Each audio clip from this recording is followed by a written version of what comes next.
Cher professeur, merci pour vos précieux conseils. J'ai enfin trouvé ma voie. Bien. Qu'est-ce que tu fais? Je lis le courrier de mes fans.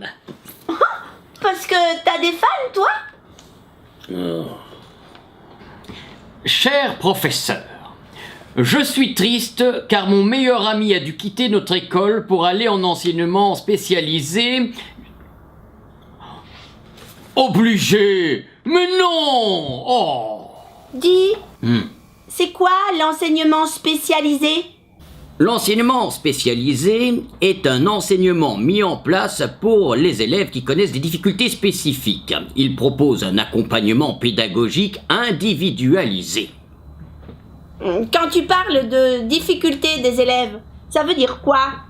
Oh, eh bien, ça peut être des handicaps mentaux, physiques ou des troubles du comportement ou de l'apprentissage.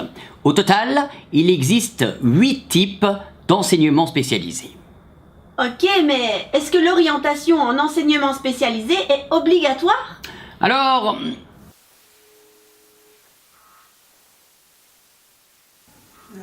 Donc en fait j'ai été convoquée par le PMS et ils m'ont appelé en urgence en me disant vraiment qu'il fallait absolument qu'on se voie parce que là la situation devient difficile pour mon fils. Et donc en allant à ce rendez-vous, là elle me dit voilà, votre fils ne peut plus rester dans l'école normale. Pour lui, l'encadrement dans une école spéciale sera mieux adapté. Et donc. Et ça se passe comment? On vous laisse le temps de la réflexion? Il fallait absolument vite mettre les choses en place. Donc pour elles, tout était même au bureau. Elles ont téléphoné à plusieurs écoles spéciales. Et donc là, elles me disent voilà, Alan, il y a une place de libre et on peut aller tel jour à 9h, c'est pas grave, on vous y emmène. Il faut juste que vous me préparez les papiers, on ira tous ensemble en voiture avec la psychologue et l'assistante sociale du PMS. non, non, non, non, non, non, non! Ça, ma chère, c'est un bel exemple de mauvaise pratique.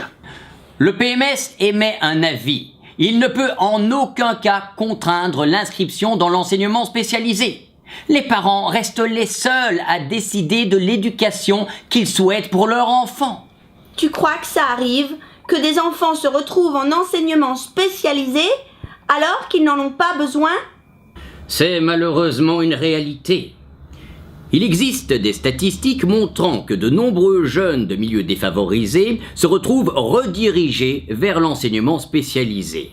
Pour ces élèves, cette orientation serait donc plus une question de relégation qu'une question de besoin. Quand on sait que seuls 11% des élèves issus de l'enseignement spécialisé obtiennent leur CEP, il y a de quoi s'inquiéter. Avec toutes ces histoires, ça doit pas être facile pour les parents de choisir. C'est à eux d'évaluer les avantages et inconvénients et de voir si l'enfant en est là ou là dans ses difficultés.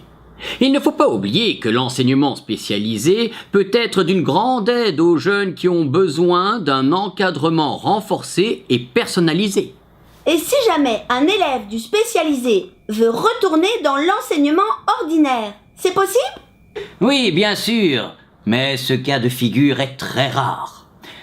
Toute demande de réorientation vers l'enseignement ordinaire nécessite un avis motivé non contraignant du centre PMS de l'enseignement spécialisé, ainsi qu'un avis favorable du conseil d'admission de l'école d'accueil.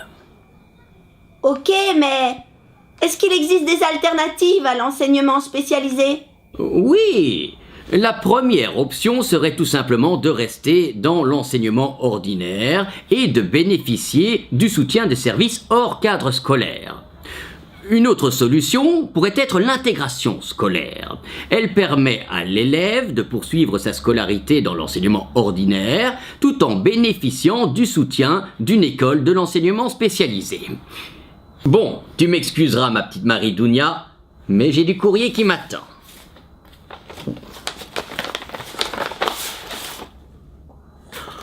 Oh, c'est pas vrai. J'ai été récompensé par l'ordre du mérite scolaire.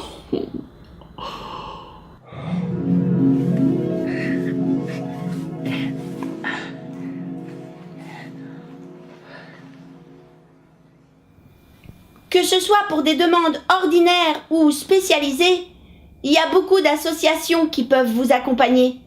Alors, n'hésitez pas à vous faire aider, hein ?